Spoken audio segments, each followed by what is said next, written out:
See, the concept of the Indian Walk-In Center started back in 1964, 1965.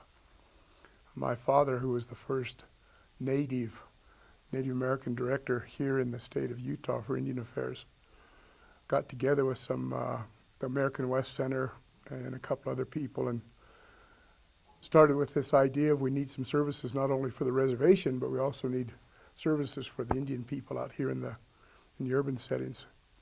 And we was able to get a office, two small offices actually, from the American West Center, who was in the building called the Annex here on the University of Utah campus.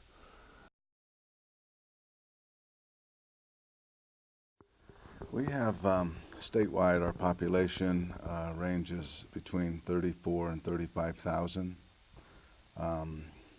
We follow the national trend. Majority of our people live in the urban areas.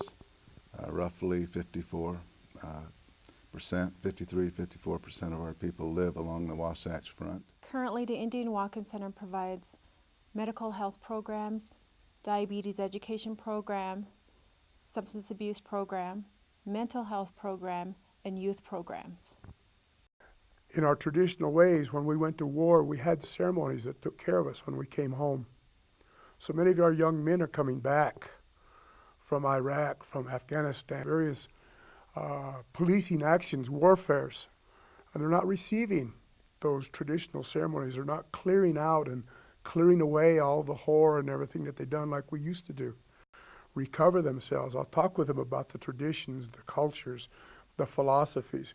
The alcohol and drug people, I hold a class on Wednesday night, so we have a talking circle where we talk about the traditional ways and the medicine wheel and the impact of all these medicine and spiritual understandings. So we need to bring them around, because if we don't, the migration from the reservation to the urban areas is going to be destructive. So we really do need to embrace Sitting Bull's wisdom.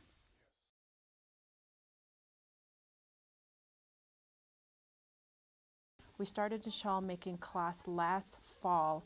So far there are 23 American Indian young ladies that have gone through the shawl program. So we're very proud of that. And our first class, we had 14 to start with, and they would come every night. They would come, the girls would come, and they all finished their shawls. It was really an exciting moment to see them finish their shawls. And we danced like the last part of the class too. We practice, and I teach them steps, and then I have several people from the Powwow community come and talk to the girls about why they dance, sharing their stories of what they heard as they're coming up. Because the way I see it is, I have this much knowledge that I can share with them, but there's so much more for the world, for the community to embrace these young people and to share with them. And so the girls really like when the elders come. The community received them so well.